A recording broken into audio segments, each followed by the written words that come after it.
And everybody laughed, and I was like, no, no, no.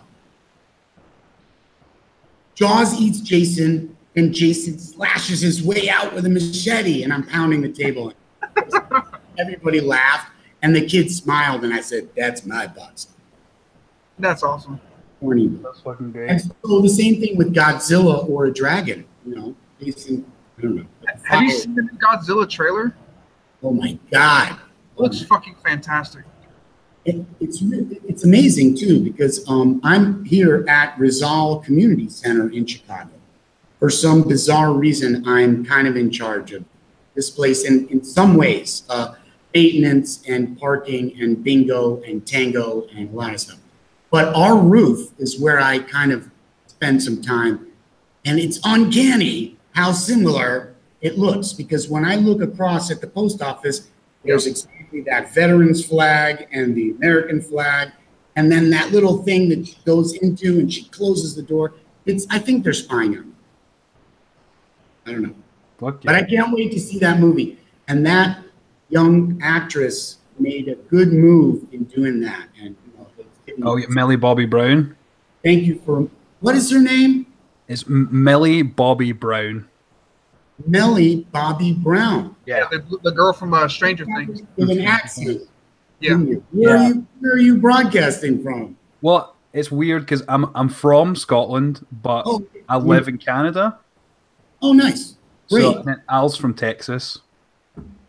Awesome. So, and here I am in Chicago, so we're just spanning the world. Exactly.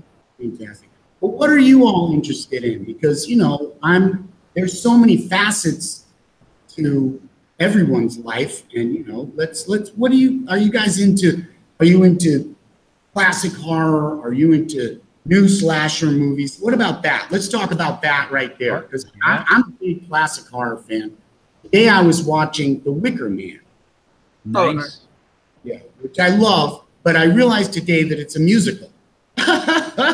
You're talking about the original one, right? The original one. Breaking into song. Was it a Broadway play? Does anybody out there know? Was it a play first at all? Because they keep singing, you know, on Rose and Barley Road. You know, yeah, and I'm like, yeah, that's true. And then you know, I'm not into the whole new slasher scene that's going on right now. Obviously, the new Michael Myers is coming out, so hopefully that'll revamp something. But I'm obviously more 80s, 90s. I'm into that more. I don't know if the Blob is considered a creature feature or not. It's more of an alien, I would think. So I'm more, you know, somewhere around there. We were so crazy about the Blob back in the day. Yeah. Oh my gosh, I remember that. But also, you know, Rob Zombie went out. He was going to remake the Blob, I think. But I heard that too at some point. Yeah. He was going to do that, and he was going to do a movie about Groucho Marx too. But eventually, he probably will. You know, the only Rob Zombie movie remake I'd want to see him do is maybe a Leatherface movie.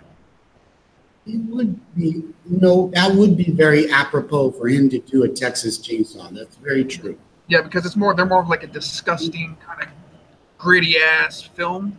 Well, with Lou Temple's face, that was very Texas Chainsaw. You know, where his face is peeled off. Oh, I was like looking at it, and I'm like, that's Lou. You know, anyway. That was frightening, but that's what he does well. You know, Rob Zombie does sneak up and scare you. I mean, some of those scenes, especially his directing of Bill Moseley. Yes, agreed. And wait, okay, in my opinion, one of the best scenes in horror in the past 10 years is the scene between my buddy William Forsythe and I think it's Leslie Easterbrook in, of course, Devil's Rejects. It's the sheriff and Mama Firefly confronting each other. Yes. Yeah. I love that scene. Oh, it's fantastic. And when he stabbed her in the jail cell? Yes. Exactly. Oh, it's so intense. Exactly. So intense. And repulsive at the same time, you know. Yeah. And I talked to Bill about that because William Forsythe is one of the coolest people in the world. He's like Robert Mitchum in the sense that he believes that a great actor is just like any other working guy out there, you know. And he embodies that, you know. But, you know, he told me that scene took 9 takes and that they used the 9th take. And on the 3rd take, they got everybody off the set, except for Bill and Leslie and Rob and the cameraman. Yep. Shit. That's how it's done, kids. You know, I mean, if you want to go there, you got to go there, man. You know, there can't be a lot of joking around on the set and all that stuff that happens on independent. All right, John, do you want to introduce our guest to the show today? Who is this guy? Hey, everybody. So everyone, welcome to Hellhounds of Horror. We are joined by the incredible Ari Lehman of Friday the 13th and also internationally renowned rock star from the band First Jason. Thank you very much for joining us, sir. Underground. We're underground. First Jason, now that you brought it up, and you're not going to get me to stop because so much great stuff has happened because a group of musicians here in Chicago has basically saved my butt and come together, and it couldn't have been a better group of people. And as anybody who runs a small business or anything knows, it's all about, you know, your personnel. And we are just about to complete our 4th album, Lord of the Lake, and it is really something else. So we're recording right here at Uptown Recording in Chicago, which is one of the coolest, most amazing places to record. They just did the latest Non-Point album called X, which is something to check out for sure. Non-Point is, I guess you'd call them a new metal band, and they're awesome Chicago band, so check them out. But our album, Lord of the Lake, we're kind of going into a Deep Purple, Black Sabbath style. Fuck yeah. Like John Lord of the Lake, I'm bringing out some of that organ sound on my guitar. And I'm sure a lot of people have seen, you know, check us out. We've been playing at Lucky 13 in New York. We're going back to play there this month. And then we're playing with the Jasons in Pennsylvania. And Halloween, we're playing with Green Jelly in Denver. So come out and enjoy the green. So yeah, if anyone's near those venues, definitely check them out. I've been listening first. This is not just because you're going to be on the show, but I've been listening to First Jason for like the past 2 weeks straight.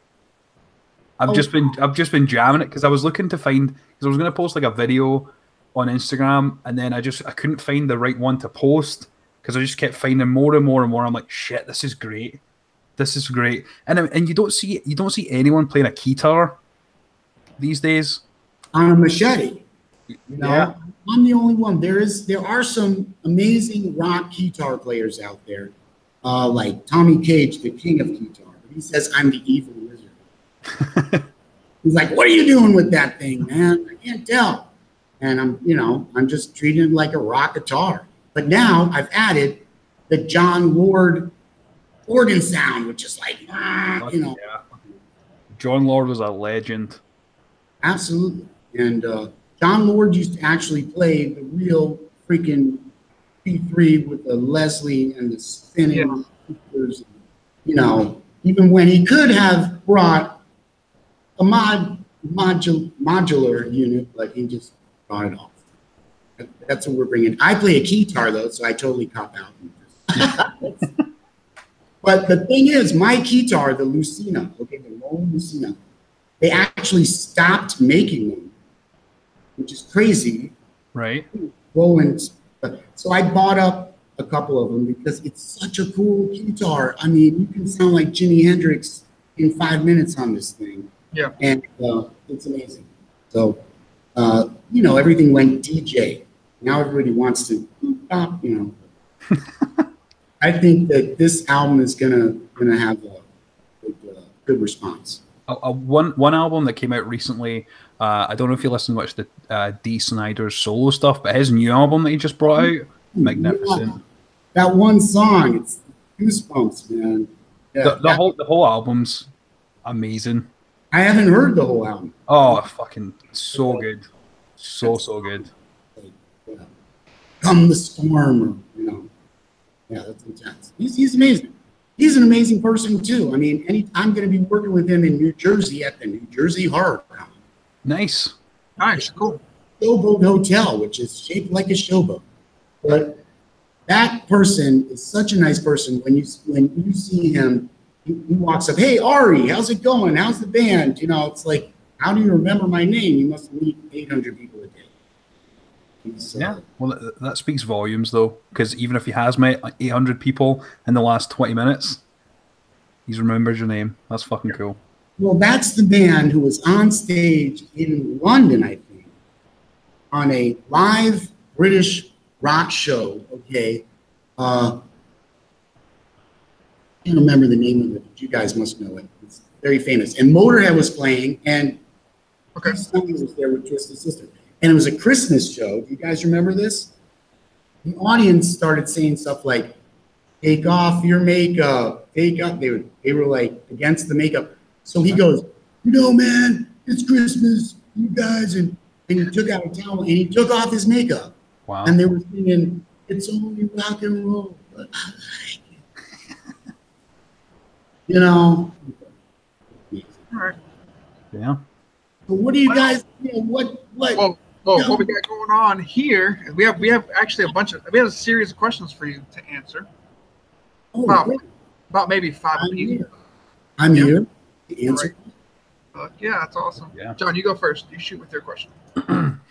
Well, we'll start from the beginning, and then we'll kind of move ourselves up to now. So, back the original Friday the 13th, which is world renowned.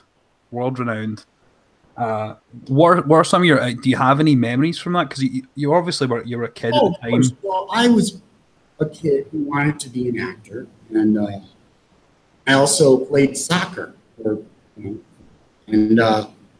So some of my buddies told me there was a movie that Sean Cunningham was shooting in my town, and they needed a little kid who could play soccer like me. So my parents, usually weren't around, and they wouldn't discourage or encourage me. They were like, "Go out of the house, get on here." Yep. Old days, yeah. I went to the YMCA with a clipboard in my hand, very serious, and I said, "There's the audition." And they said, "It's upstairs." I was like, and I kept going. And they're like, "Wait," but I just kept going, man. And so they handed me a script. I got the 80-line role of Roger, the kind of pudgy, he was a Porky's takeoff, or like the kid in the Goonies, with the truffle shuffle. It was kind of a riff on that. Except I wasn't that fat, although Sean Cunningham did try to fatten me up during the, it was hilarious. And that's one moment when I was like, no, wait a second. Do I want to be an actor?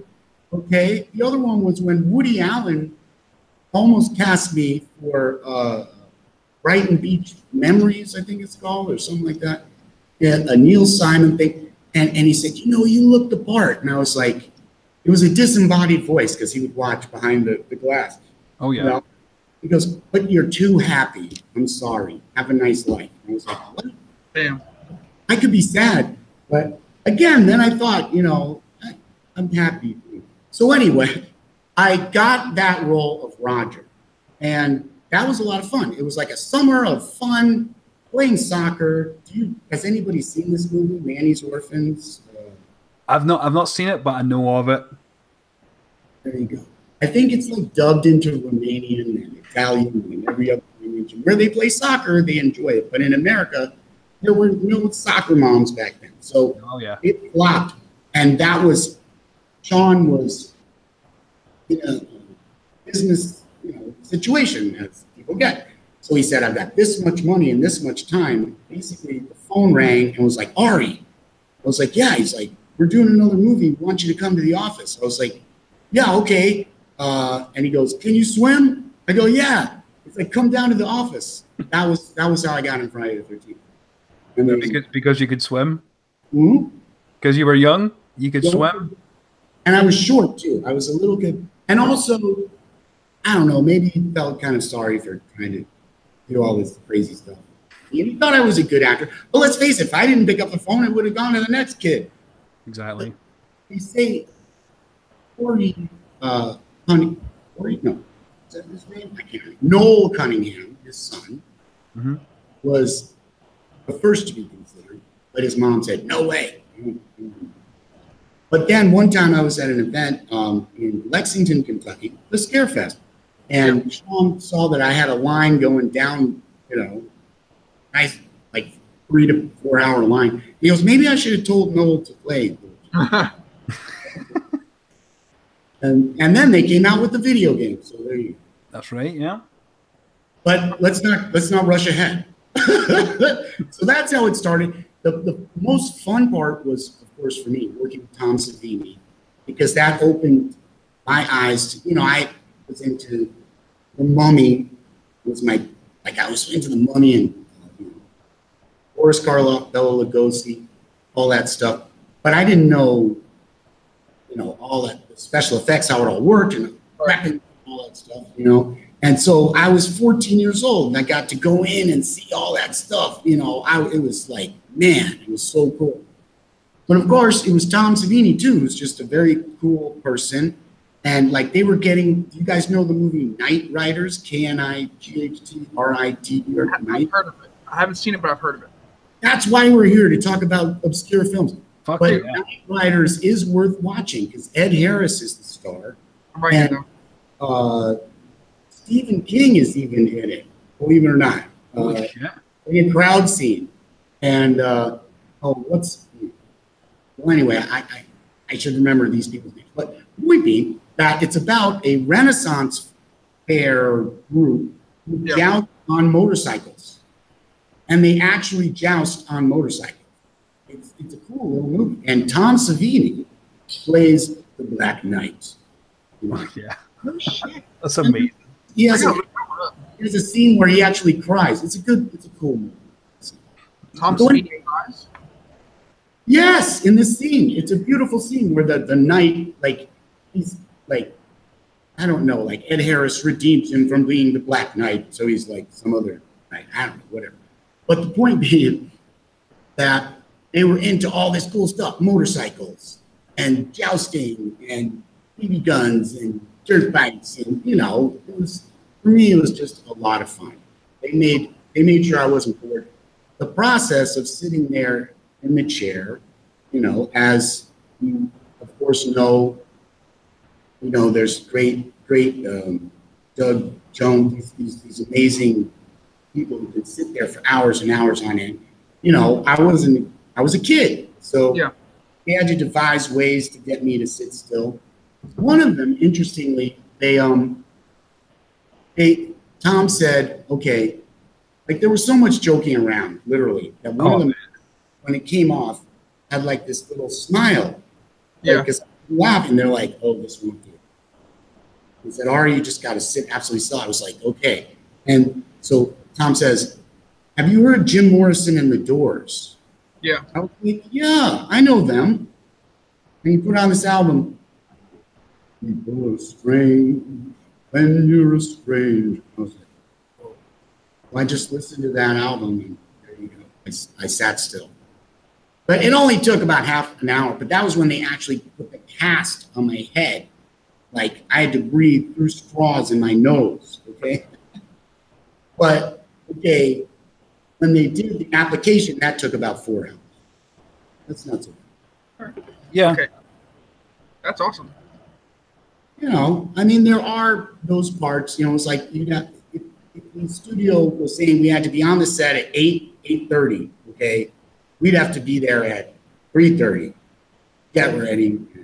So we didn't get much sleep. One scene you could see, like they never used, but they show the behind the scenes, and we were a bit, I don't know, too tired to do it, or maybe hungover or something. I don't know.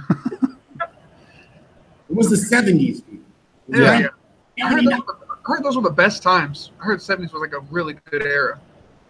You don't want me to lie to you, dude. I'll make you feel bad. It was the best time ever. What are you talking about?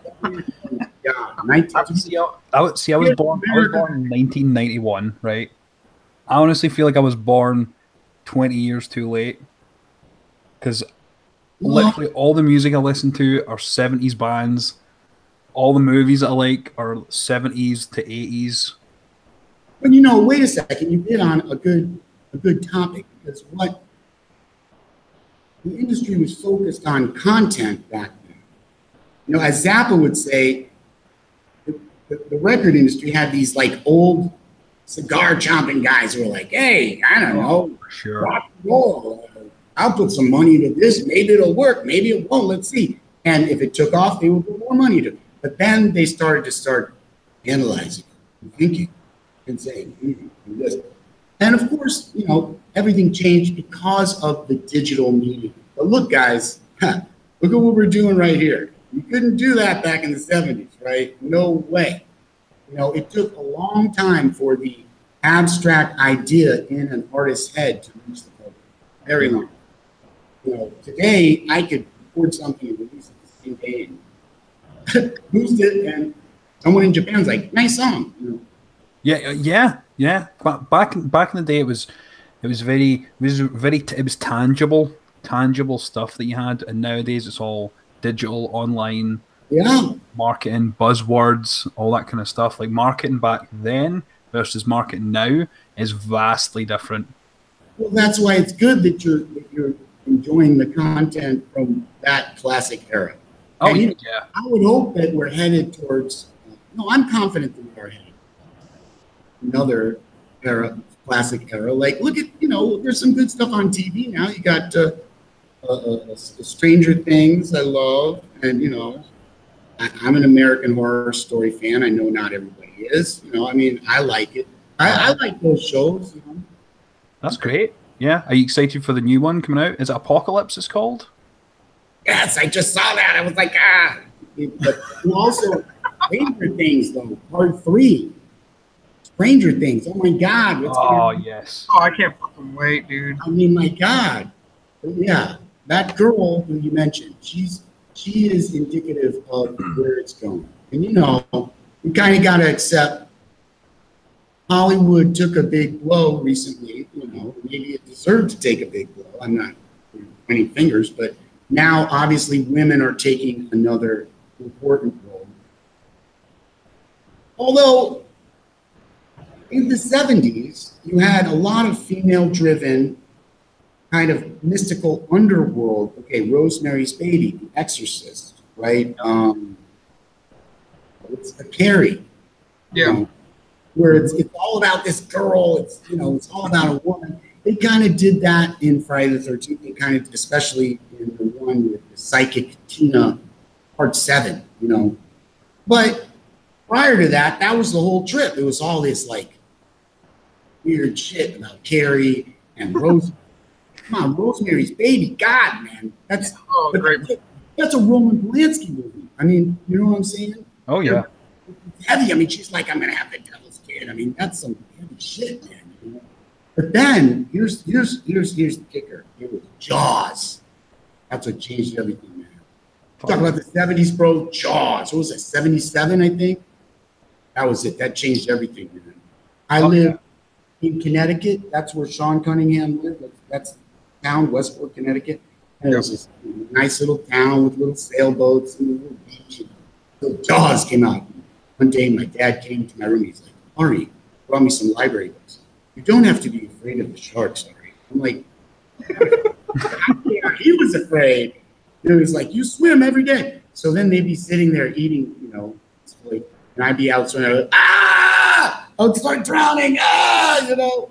And they'd be like, Ari, and then I would laugh my ass off. There you go. That's exactly how I did the drowning sequence in Friday the 13th. You were in Jaws? Yes. Fuck yeah. Yes. It's actually really awesome. And I thought I just did Jaws. That's what I did. They're like, action. And I did that thing. And then they're like, cut. That was perfect. And the next thing I know, they took the camera. Everybody was there. And I was still in the water. I'm like, hey. My parents gave me some. So did you have to be submerged underwater and then pop out? Or did you have to kind of hide behind the boat out of camera sight and then just pop out and then kind of splash the water as you're going up? Yeah. But of course, the drowning scene, you know, I was just in the water.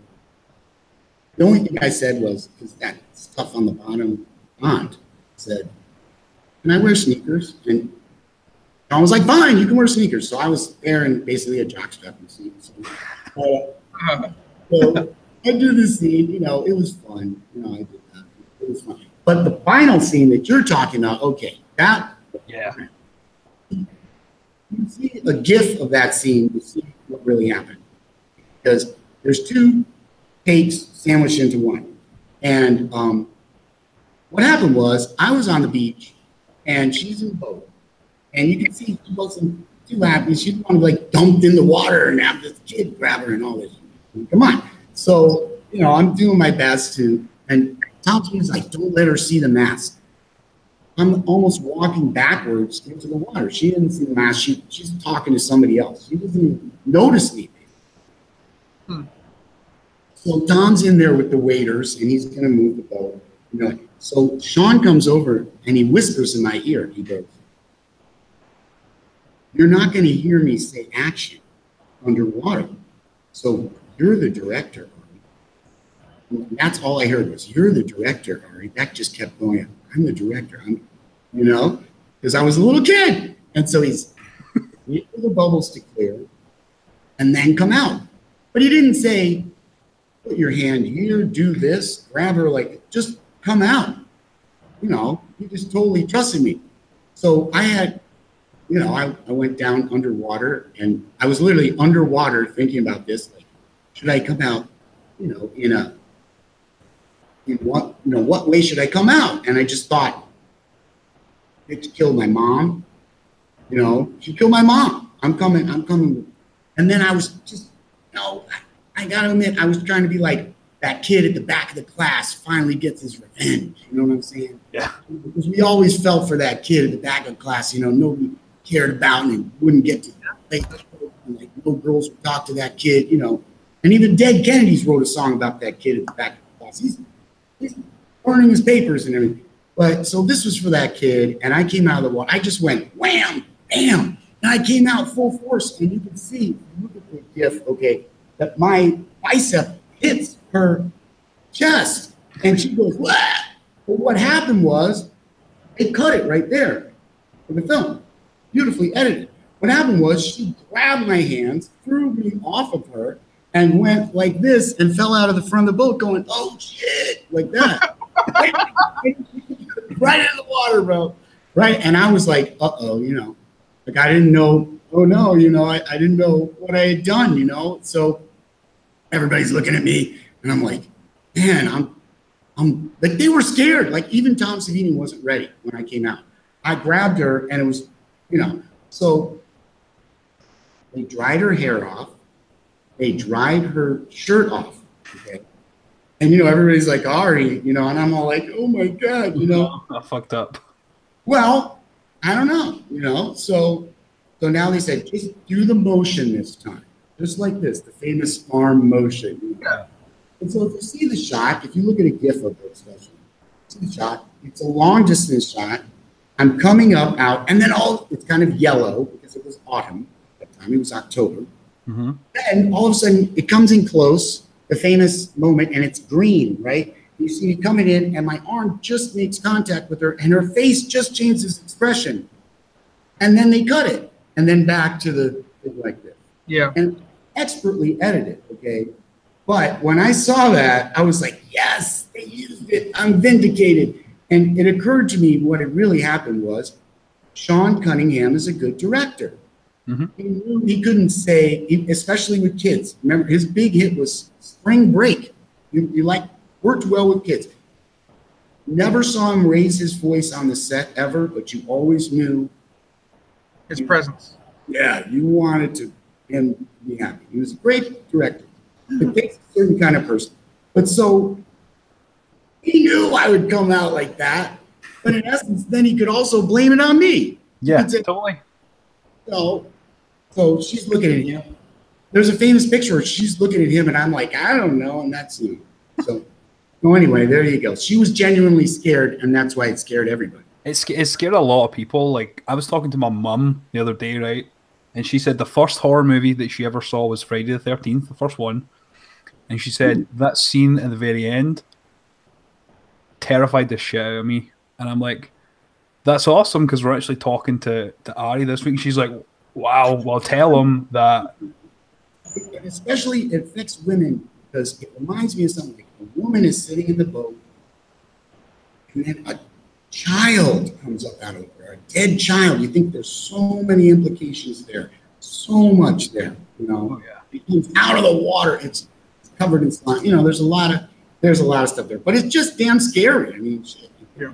You think the movie's over. They leave a space for the credits to roll. You know. Hey, Ari. Hi. Hey, was there any Your names again? But my name's John, and this is Al. Al. I know. Al has the red hair. He's come to Chicago, man. Get some good pizza. I've always wanted to go to Chicago for the longest time. I went only one time. That was for work. That was it. People don't come to Chicago enough. Chicago is great. Come to the north side, see the Cubs. You'll have a blast. Fuck yeah. So do you live in Chicago? Yes, I'm here at Rizal Center, the community center in Chicago that's on Irving, right near Wrigley Field is right there. In fact, we had Cubs parking today, and the Cubs won. And Cubs parking supports the center, where we help seniors in the neighborhood. We do bingo on Sundays. Yeah. I've got my bingo ladies who come in, and I do tango lessons. We have a tango master who does tango lessons. Yeah. And food distribution and Cubs parking, and and then my band practices here. And well, that's great. It seems like it seems like a great city. Way you make it seem.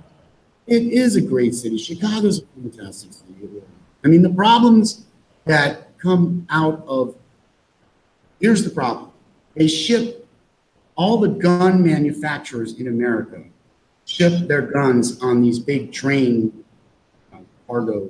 Yeah. They're going out of the country or anywhere. Right. Because most of them are located in the South and in the Midwest. All of those guns come from Chicago. And we're talking about train loads of guns. So one guy pays off another. It's been years and years and years of like, oops, some guns are missing. Who could, Yeah. So, but that's the problem. They don't tell people that's a, there's like a river of guns flowing. That could be a. Yeah, that would probably stop some tourism a little bit. Well, we're not. I mean, God bless everybody. But in Chicago, it's about it's about gangs, and the thing is that on the north side, the gangs, the leadership is established. On the south side, there's a lot of trouble because there's so many guns. I work with kids, inner city youth, and we were helping them learn how to make videos. Yeah. So they like to go out and make these videos now, and these videos are like gang messages to each other. And one of my friends was shooting a video, and the singer was shot right in front of him. But oh, anyway, Chicago's a good time. I got a question that's not really Friday the 13th related, Fine. but I want to know a little bit about Clown Motel, if it's still going on. Because Well- I was actually going to extra in it, and I was currently moving from city to city, and I couldn't be an extra in the Kickstarter, so I want a little bit of update on Clown Motel. What's going on with that? So okay. Clown Motel will be released. I heard that the edit looks really good. Nice. I did a kill scene as Sycan. I'm proud. Sycan is the only clown that kills a girl in the movie. The other clowns kill guys in all kinds of strange ways. So this movie has a lot of strange elements to it. Did you read the script? I mean, there's the character Hammy, who's like a 300-pound clown, played by my friend who's a paranormal investigator, Johnny Pilati, I think is how he pronounces his name. Right. But his character Hammy, as we meet him, he's actually, if I can say, fucking a ham. I guess I said. Hell yeah. So that kind of tells you they didn't give me that kind of role. I'm like the eccentric kind of, did I come at a bad time? Like kind of Joker-esque. Oh yeah, no, I totally use Cesar Romero, Joker, Okay. and but he's far more brutal than other Jokers too. Also a little bit of Lobo and a little bit. The clown makeup comes from the Juggalo, the king of the Juggalos, Malenko. Yeah. So Here's my feeling on Clown Motel. Joe Kelly is a great new director who's learning. He's learning. Yeah. And I have confidence in Joe. Nice. Now, he comes from New York State, but he took his production to Hollywood. I don't know if that was the best idea or not. Okay. Because in some cases, he had some really talented people in there. For instance, he had a very talented sound man, Ariel Bermudez. He had a very talented Joe Lujan, who's a great filmmaker, also did camera work on this film. But then there were some people who had, as you say, paid to work on the film, or paid to be in the film and stuff like that. So there was a lot of, unnecessary drama. Okay. Okay. Did it involve Tony Moran at all? No. Oh, no. Tony. No. Tony's the opposite of drama. Okay, cool. Tony ran no drama, not ever. And he's better than ever now. He's better than he's ever been. Tony's the best. I mean, I think they should have made more use of Tony. Whatever. He was there for a short time. But now, I will say this. We shot in the Clown Motel in Tonopah, Nevada. I mean, we were there on the set in the desert for a week. Yeah. So they shot this stuff in the desert. But things happened. Like, things happened where, like, the guys who were cooking left the set. So I was cooking for 2 days. Until I was just like, no, now you cook. Because I was like, I didn't want to eat Doritos, and nothing else. But, so there was issues. But I think ultimately that they're going to come out with a good movie. I know that my kill scene was directed by Joe Lujan and Ariel. Joe Kelly allowed them to direct my scene. It's basically just myself and an actress, two actresses, and I think it went really good. I'd say, I'm hoping the best for Clown Motel. Doing independent films is not easy. No, it doesn't sound like it's easy. It's a challenge, especially when you do want to get that Hollywood production quality. It's a challenge. So, Joe is like somewhere between Ed Wood and Eli Roth. Oh, that's quite an eclectic mix. Nice. A lot of people feel very differently about Eli Roth. There's mixed opinions on him. Yeah, there you go. But yeah, well, I mean, Green Inferno. I watched Green Inferno for the first time like 3 days ago. There you go. And I really enjoyed it. Yeah, it's good. Really enjoyed it. I love the setting. It was beautiful. He filmed it in Peru, I think. Some parts in Peru. And it's it's K. I think it was KNB, or it was just that did the special effects for it. What do you mean? Sorry. What do you mean KNB? What's his name?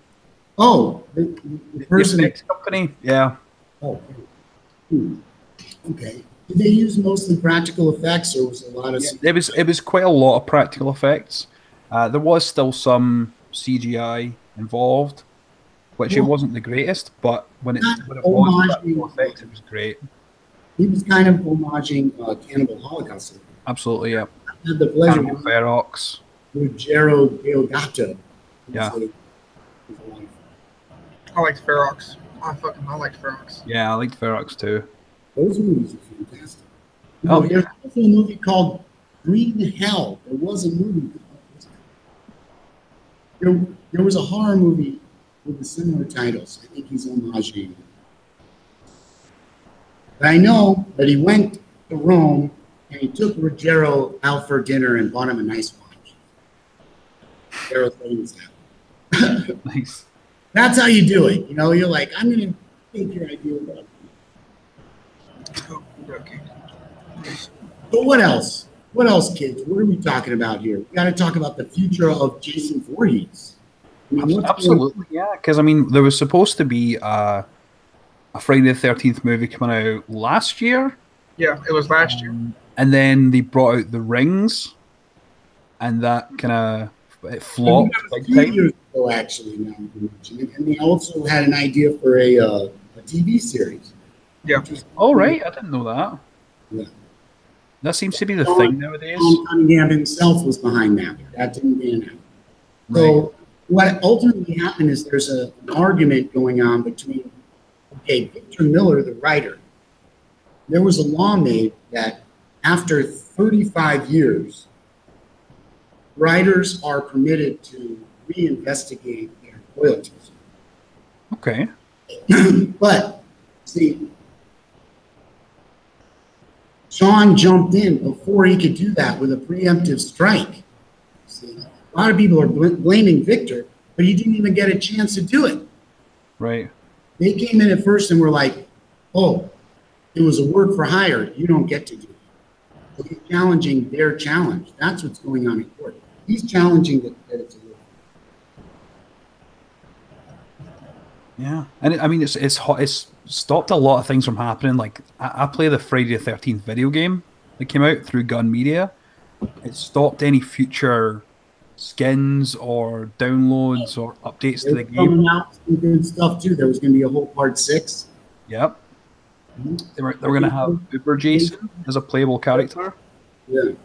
That would have been so fucking badass. Well, I think it's amazing.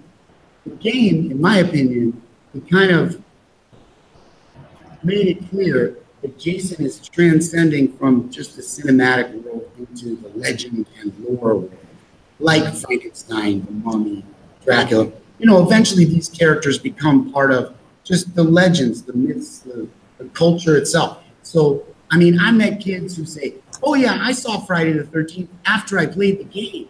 So I knew all the stuff, you know? Right. Which is another way to approach it. In my opinion, I said this to Tom Savini. I said the future of the game, of the movie, probably will come from the interaction of the fans with that game. And it would be smart for Hollywood to put some money into the people who made that game to realize a new form. I don't know. Where is it going to go?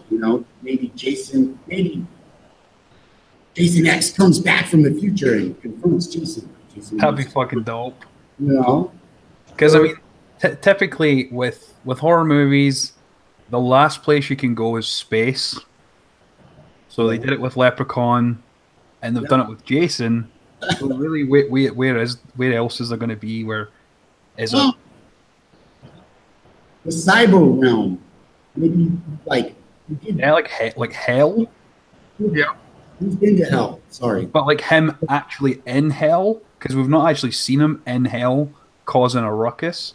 So maybe he's going to be like an anti-hero in hell fighting the devil, chopping shit up. Well, I want to see with a bone machete. What if the devil was a camp counselor who was like an 18-year-old girl with big tits? And that would work.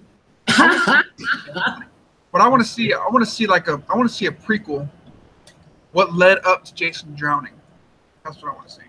Well, I'm the one who knows that story. I'm the only one. And that brings us to Lord of the Lake, because No shit. it's going to be accompanied by a video, a full-length video, which will star the fans, which tells that very story. Fuck yeah. Mm-hmm. And okay, this is a story that I pitched and actually got a green light, and I was gonna, they would be like, we'll give you this money to do a pilot, to pitch this. But I had wanted Kane Hodder and Kane Hodder's son, who was 14 at the time. Both were gonna play Jason, young and old Jason, okay? Hodder and Hodder, but they were like, can't use Kane Hodder. So I was like, what? So I don't know. And I didn't want to deal with that. But now I can just do the story as a music video, so no one else knows the story. So I can. Yeah, exactly. And it's going to be it won't have any dialogue, but it will reveal how Jason made the transformation, how he survived under the water, how he's a killing machine, and why he doesn't die. All those things will be revealed. So be tuned for Lord of the Lake. Find out what the hell happens. That's a great idea though. Like, Yeah, it is. Well, it involves it's a curse. It's a Camp Crystal Lake. Crystal Lake itself, you know, I don't want to go into it. There's a paranormal aspect. Cool. And everybody who's heard the story loves it. That's good to hear. Scott Jackson, who did all of our artwork, just did an amazing cover for Lord of the Lake, where Jason is like a king with a crown. And maybe you saw the black and white version, and we're going to have the color version coming out any minute. But, okay, fans can get their name on the cover, okay, by supporting. Then they get thanks, special thanks. And that cover will be created in many forms, in a vinyl, but also the artwork is going to be in the USB. Now check it out. It is a slap wristband, but it's an autographed machete slap wristband. That's fucking cool. It's going to have a USB in it. And that USB you can take anywhere, like in your car, anywhere you put that USB in, it's going to play. That's cool. And after we're done this, if you send me the link for the, do you have like a GoFundMe or a Kickstarter that you have? Yeah. If you send me the link, I'll put it in the description for people to go and check out if they want to help with the album. Now, the only thing they can do is they can be in this music video, because all the music videos, maybe you saw To Be a Monster, which we did recently, but To Be a Monster music video, okay, that's all of our fans are in that video getting killed. Yeah. That's just basically a video of fans getting killed by Jason. Yeah. Love it. We love that one. But this one will tell a story of the origin. So it's going to be a little more. I'd contribute for sure. That sounds awesome. Yeah, I'm super excited, and that's me. You just tell me about it. I'm like, oh, fuck, I can't wait for this. Well, I assure you, though, there will be also girls in bikinis being killed as well. Girls in bikinis? Girls in bikinis? Let me write that down. That's how it opens. You know, it opens, okay, a girl in a red thong bikini is running through the woods. She has a Camp Crystal Lake hat on. She's running. Okay, she's looking behind her. The cap falls off. Sure enough, a big boot steps on the cap. She reaches the lake, turns around. But see, as he's holding the top part of her torso, he looks across the lake and he sees a cabin. And this is where the flashback. And then we'll have a drone shot across the lake, and it'll say, you know, 1957. I think that's the end. That's Saturday the 14th. But what month was it? That's true. I'm pretty sure the last half of the year, the first letter of each month spells Jason from July onwards. July to November. Yeah. So I mean, you can really pick from any of those days. That is weird, man. I know. What does that mean? Everywhere. It's in the calendar. What? Notre Dame shit right there, boy. Notre Dame. Nice. Oh. This is watching you everywhere. Hey, Ari. Yes. I sense a real good sense of humor in you. Just from this short time. I'm glad, actually. Correct. Because we've had some interesting guests in the past. So I want to give you a fuck, marry, kill, if you don't mind. A what? A fuck, marry, kill. A thug? A what? Fuck, marry, kill. I give you 3 names. You tell me which one you want to fuck, which one you want to kill, which one you want to marry. Fuck, marry, kill. Okay, but can I get? Let me get a quick drink of water, because I think I have like cotton mouth. Go ahead. Yeah, no worries. Take your time. I'll be right back. I don't want to keep. He said, what? Hashtag girls in bikinis. Yes. Hashtag first Jason. Hashtag girls in bikinis. Get it trending now. Instagram that shit. Oh man, that's fucking hilarious. So yeah, how's everyone's Friday going? Yeah. It's been a good day. It's been a solid. Yeah, solid. I've got my Corona. I wonder if he knows there's people watching. Oh. Okay. I got my root beer in Tennessee, honey. Okay, hey. Okay. I see. I thought you were fuck, marry, I was like, what's going on? But, no, there's no Marys in this list. That's for sure. I know what you mean. Okay, let's see. All right, so these involve three final girls. Only figurative, not literal. Only figuratively. Just for sense of humor purposes. So these are 3 final girls from the franchise. Okay. Oh no. Oh no. Oh no. It stays here. Oh, okay. It stays right here in this box. All right, so fuck, marry, kill. Chris Higgins, final girl from part 3. Trish Jarvis from part 4. Tony Jarvis's sister. Yeah. What's the actress's name? The actress's name is, I don't know. I just know the actress's name. It's terrible. Yeah. Well, it's just you're gonna fuck my kill the character. The Figuratively. character with brown hair. It's an Italian girl. Yes. And the girl from part 5, the blonde-headed one with little Reggie. Wait, but you guys know me. I'm rock and roll. I don't kill beautiful women. And, got one wife, so that only leaves one option. Just gonna fuck all 3? Yes, preferably at the same time. Rock and roll. Plenty of shame to go around. What? That's a first. That's a first on Hellhounds. Only figuratively. Only figuratively. That's good style, though. That's good style. Yeah. That means you've got That means you've got game. Everybody's skills. I'm that kind of monster. Oh, so you mentioned earlier. Is the Mummy your favorite Universal monster by chance?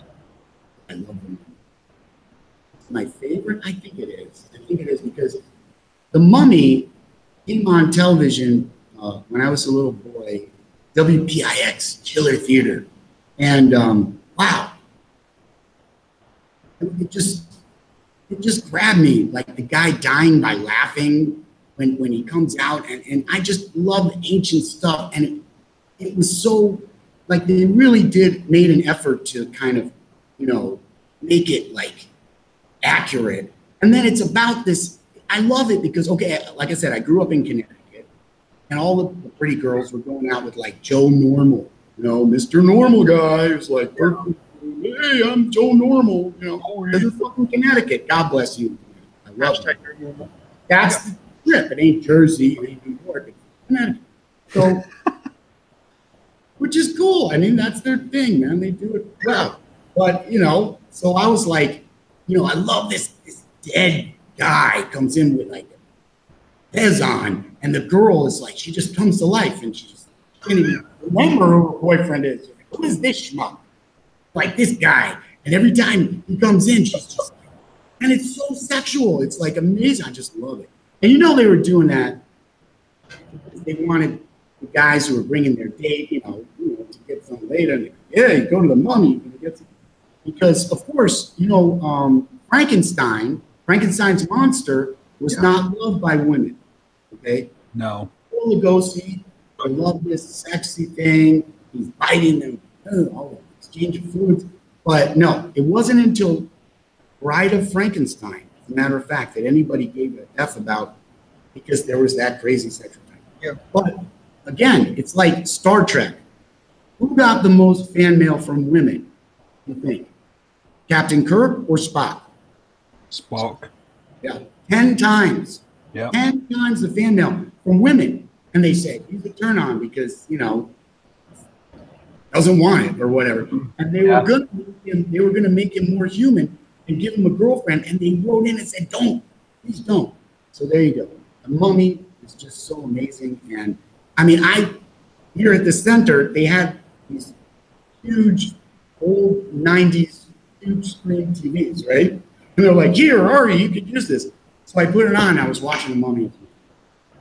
Yes, that's a good one. Yeah. But I'm also a huge fan of Hammer horror. Dario Argento, Giallo films. Oh, Giallo, love it. What would you consider as maybe not your favorite? Like, what are some of your top Giallo films for you? I love Deep Red.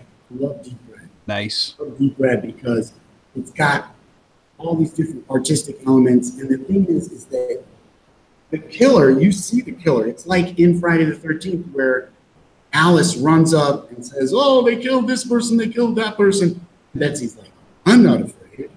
And she's hugging her. And the same thing in Deep Red. Remember, he's having tea with the old lady and she's the killer. Yep. He doesn't remember until later. He sees that little like shard of mirror, and she's in the mirror in his memory. Like, whoa. Yeah. I mean, Argento, the thing that he does so well is he builds the tension, he shows the weapons, and he shows the hands striking. And usually the hands are Dario Argento's hands. Oh, right. Yes. Nice. Because I'm pretty sure Savini does that as well. In The Burning, where there's the garden shears. Oh, I hate that part. Oh, when it comes down and it hits the block of wood. That's an underrated slasher move. That it's real, and then when you see it again and it's a fake one, then you're like, whoa, that's really happened. It's a trick to make you believe that it's real, so that it immerses you in the movie, and it's so effective. The Burning is fantastic. I believe that's underrated as fuck, to be honest. Is it called The Prowler? What is that one where the guy he wears like a soldier's outfit? Yes, The Prowler. Is it called okay. Yeah. There's a scene in there in a swimming pool that I think is amazing. It was so funny because I was watching it and I was like, blah, blah, blah, Savini. And then at the end, that was Tom Savini. Yeah. I think I was watching. There was a Romero documentary that I was watching on Shudder, I believe. And it's this guy, he went to the set of the first, I think it was Dawn of the Dead. He went on set Dawn of the Dead, and he walked around with George Romero. And then he essentially interviews him every 10 years, I think. And there's a scene where Tom Savini falls from the balcony.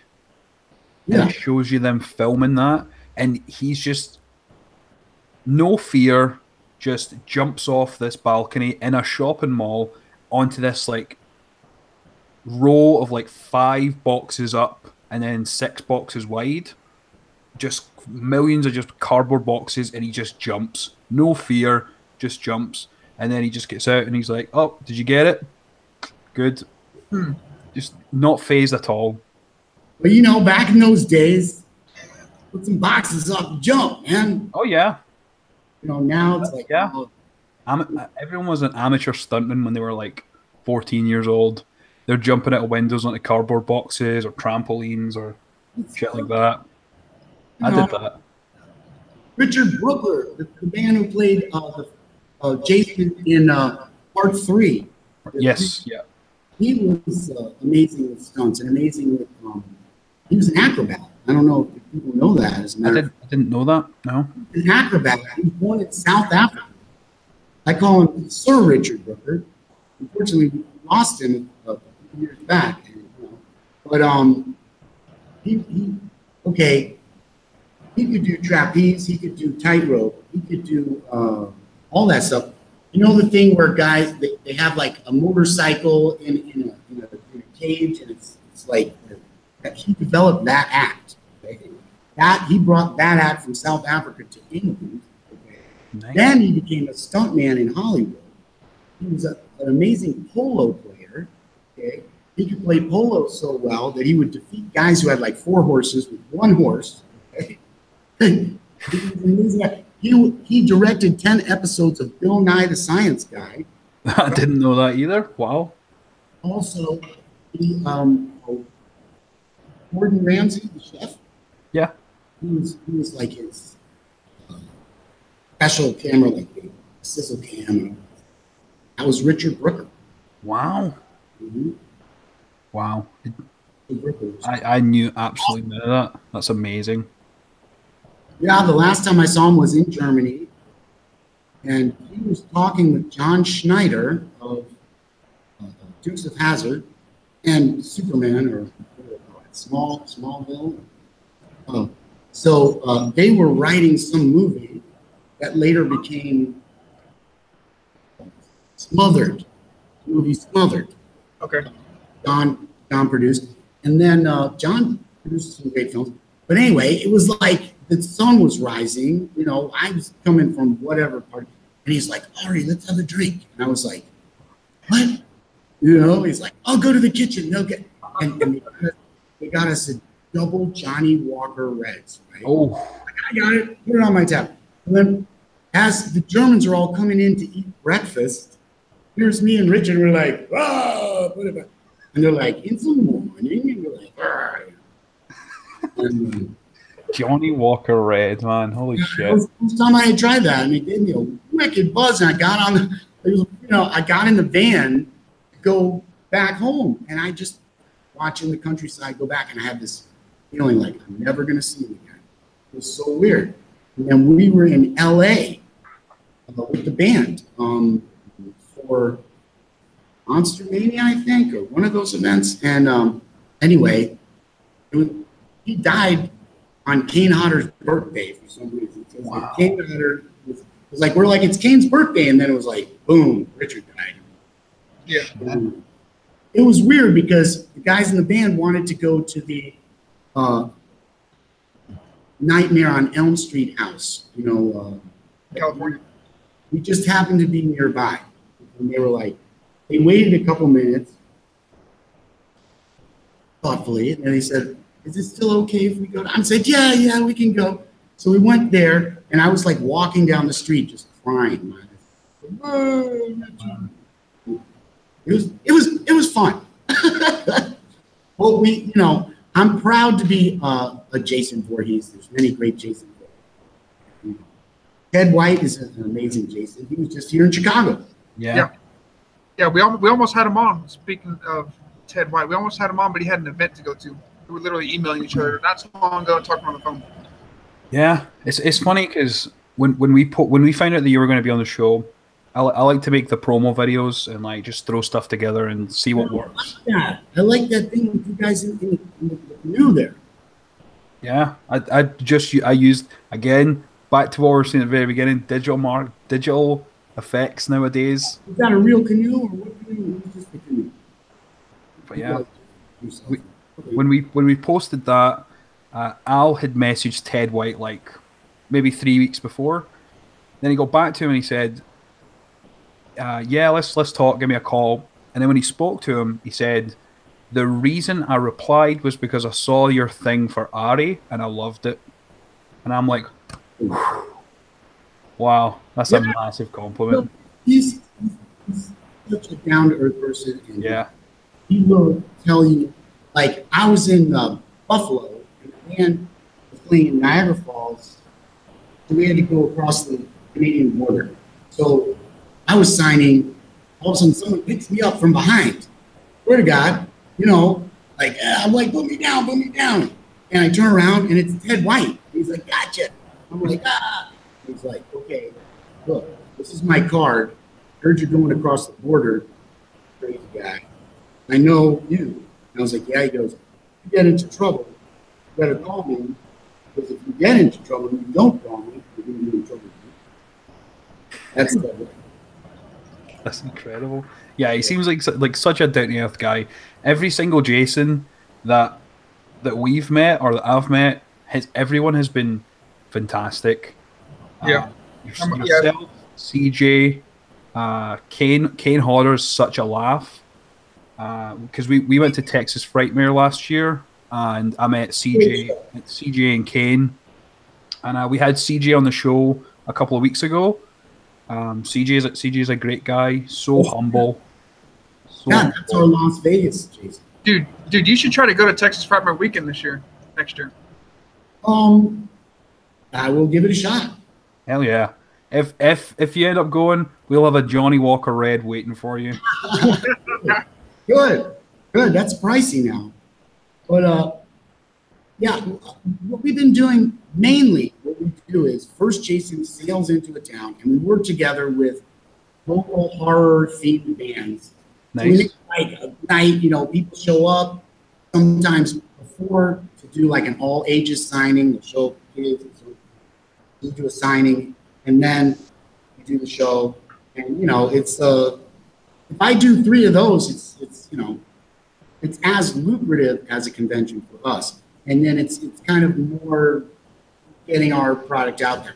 If there's conventions, like for instance, recently we did Crypticon in Kansas City because my buddy Chaz DeMoss said, Ari, come out, bring the band. And it went so well that we're actually going to be going back there just before Halloween on our way to Denver. Fuck yeah. So we're going to be at Aftershock in Kansas City, October 27th. And we're going to be at Herman's Hideaway in Denver with Green Jelly on Halloween. That's amazing. Green Jelly tomorrow. What for the Halloween show, do you have a costume lined up? Are you going to dress up for it? What are you going to dress up pretty much always wear this. Gotta dress like me, or people. I used to kind of wear this like NASA space suit thing, which I thought was cool. Right. People are like, what are you doing? What happened to Ari, and why the fuck have you got fucking Buzz Aldrin? Put on whatever stuff and just. You should dress up like Godzilla.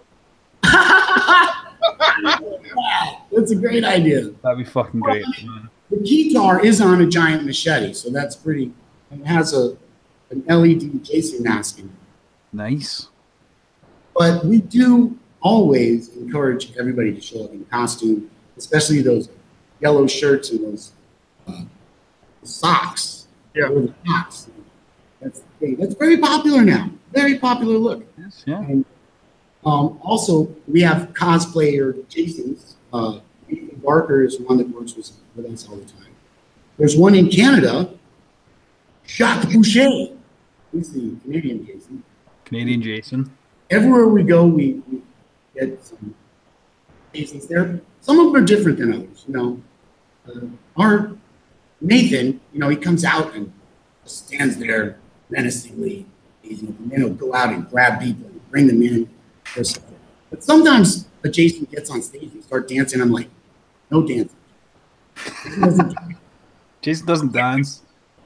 He fucks people up with a machete. He doesn't dance. Dancing. Look at them. Oh man. Where are you guys at now? Texas. We're in Texas. We're in Texas. He's in Texas. About 10 miles away from Houston. Houston's very nice. Yeah. Nice. And I'm in Canada. I'm about an hour away from Toronto. Well, that's pretty close to Chicago. That's what I keep telling myself for the past like 5 years. I've been like, I really want to go to Chicago. So if I'm ever in Chicago and you're in Chicago, then I'll definitely let you know. Stop by. Come by. Yeah. Come by the center. Play bingo with the old ladies. Yeah, play bingo, learn tango, and then first Jason rock. John, you look like a notorious bingo player. Me? I fucking play at bingo, man. See when we get to TFW, we're hosting a bingo tournament. You know what game I can't be beaten at is checkers. Checkers, yep. I knew you were gonna say that.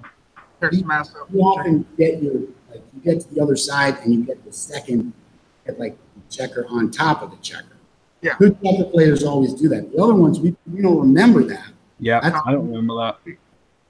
That guy can move around like. Exactly, up and down. Yeah. That's Al, pretty much in a nutshell. Jason Voorhees of checkers. Right? Yes. You're getting your checker. We need a horror themed Monopoly board box. Why the hell not? Well, they played strip Monopoly in Friday the 13th. Often at conventions, get the counselors out there, play strip Monopoly for money. You know, raise money. Money's money at the end of the day. That's right, and we want to see some boobs. Exactly. See, you've given us so many ideas for Texas Fright Night here. We're going to have a strip Monopoly. It's going to be bingo. It's going to be tango and checkers and Johnny Walker Red. Come by Hellhounds of Horror at fucking TFW, man. You're going to have the greatest time ever. I know I'm going to be okay. Well, we'll look into that. I know that's in early May. Yes, early May. we may just be in the Texas area. I think we might be booking something in. They literally just announced their guests just now. So San Antonio or Dallas. Dallas. Isn't Fangoria located in Dallas now? I heard. I'm not aware. Yeah, because Fangoria came back, brand new management. They're in Dallas, dude. Go talk to them. Fuck yeah. We're actually talking to people from Fangoria as well. Yeah, we're talking. Oh, I don't want to say that right now, but we're actually talking to these people now. The publisher and the editor and all these people, trying to get them on the show so we can talk about the history and all that shit. Absolutely, you got to talk about it.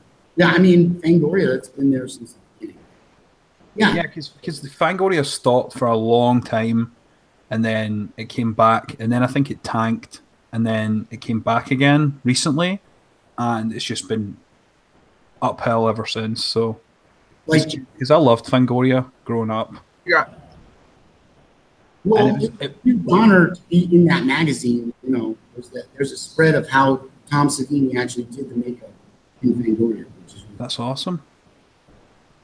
Yeah, because like growing up in Scotland, I never really saw Fangoria magazines until I was in the US, because I used to come to Florida when I was like a really young kid. My parents and my grandparents would take me to Disney, and we'd go and see Universal Studios, and I'd always get really excited at the stuff that I couldn't get in Scotland that I could get there, like Fangoria and like all the different candy and like different figures and stuff like that. So that was really exciting for me. Like I used to be able to get, what is it, 2018 Judge Dredd, Strontium Dog. I could only get in London. Do you know this comic book? Yes, yeah, I do, yeah. Judge Dredd was once a comic book. Yep. They had a character in there called Strontium Dog. Donnie Alford. It was really good. But you couldn't get it in America. So there you go. It's so crazy because there's characters that they're known for worldwide, but you just can't get certain stuff in certain areas or certain products in certain areas. It's just, what would a Scottish Jason Voorhees be like? Scottish Jason Voorhees would have a saltire mask, so like blue with like a white stripes, white cross, a sash, and like a kilt. Like a bag of haggis. Yep. He'd have like haggis like tied to his side, like. You know, I think that could be what Jason needs. You know? Maybe that's the next. Maybe that's the next Jason, Scottish Jason versus the Loch Ness monster. There you go. There we go. He's going to be wearing a kilt, and he's going to have like a claymore, like a big like Highlander sword. We need to pitch this idea to Paramount tomorrow. Yeah. Jason versus Shrek, maybe. Jason, because I mean that's technically Jason Voorhees versus Mike Myers. So, whoa! Yeah. Oh yeah, clickbait. Now, people, let's get serious for a minute. Let's get serious. Are you? What about this new album? I want to tell you guys, Lord of the Lake. When we were in Crypticon, Kansas City. Yeah. Have you heard of this show? Aqua Teen Hunger Force. Hunger Force, yes. Aqua Teen Hunger Force. Okay, so we're there, and we met. I saw this guy sitting there, and it said he's the voice actor who played Frylock, Carrie Means. Nice. And so I was like, Frylock, what's up? And he's like, yo. And so we just started hanging out, and he started hanging out with my band, and we were just partying all night and having a good time. So one thing led to the next. So he's going to be doing a voiceover.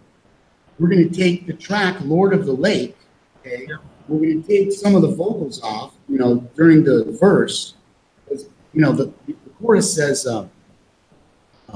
"I rule without a throne, Lord of the Lake, proud of my submission." But we're going to take the verse lyrics out, and he's going to do some, you know, kind of maybe spoken word, hip hop kind of thing in there. Nice and Frylock. Yeah, Frylock. So we're going to call it Lord of the Fries.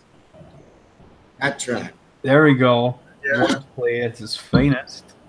So many ideas. Yeah. Order the fries with Carrie Means. There we go. That's exciting. Are there any more questions you guys have? Al, do you have any other questions? I actually do not. I'm actually up. Yeah, honestly, I don't have any more questions either. It's been one of those more organic sort of things as questions come by, and those are always the best, rather than kind of, oh yeah, you've spoke too long there. What's your favorite Jason? Or like, I like these interviews better. They're more organic, and everyone gets to see the side of you. Yes. No, I agree. I mean, a lot of times I end up answering questions. Not that I mind that, but I agree. It's more interesting. Yeah, because I mean, we've touched on Giallo and Universal Monsters, and then Aqua Teen Hunger Force, and then Johnny Walker Red, and then a little bit of Chicago politics. Yeah. So. Gun crime, gangs. Maybe that's what we need here. We need Jason to come to Chicago. There we go. And this whole time we've just been pitching Friday the 13th ideas to you. Yeah. Jason takes Chicago, and then he just fucks up all the gangs. That could be pretty badass. Like Leprechaun in the Hood, but Jason in Chicago. Oh shit! Right. That's funny. That would be fucking it was Tales from the Hood, though. That was pretty good. Tales from the Hood 2 is coming out. Is it? Yep. It's got Keith David. What? Yeah, I've literally pre-ordered it on Blu-ray. It's coming out straight to video. Badass. Blu-ray and DVD. It's what up. About Candyman. Candyman, Tony Todd. That's a Chicago urban. That's a hood legend movie. That's a hood horror legend. Yeah. Yeah. Well, listen. So I want everybody to come out, check out First Jason when you can. We're going to be in New York City on 24th of this month. Lucky 13 Saloon. Okay, which is a lot of fun. Come out to Lucky 13 Saloon, and we'll be there. Chesty Malone and the I was gonna ask about that with Chesty Malone. Chesty Malone is actually, she runs the band thing at Lucky 13, so that's a vote of confidence. Last time we were there, we kind of packed the place, so now we're gonna be crazy. I couldn't even get to the bar. And the next night we're at the Nazareth Jacksonian Club in Nazareth, Pennsylvania. Wow. With the Drew Getz and the Jasons. Or a band. I don't know if you guys know the Jasons. I don't. We're First Jason. The Jasons are a Ramones cover band that wear Jason masks and leather jackets. Wow. And have you ever heard of there's a Ned Flanders metal band? Yeah, I know. They're fucking ridiculous though. It's just they have to wear sweaters on. Yep, they all wear sweaters, they all have mustaches, they all have slick back hair and glasses, and they all dress like Ned Flanders. It's got a funny name too. Oakley Dokley? Yes. That's the one. But the Jasons are kick-ass. Everybody should check them out. And then, as I said, we're going to be playing in Kansas City on October 27th at Aftershock. Yeah. Full Metal Z and Sinful Sideshow. And then we're going to be with Green Jelly at Herman's Hideaway in Denver on Halloween. Awesome. Okay.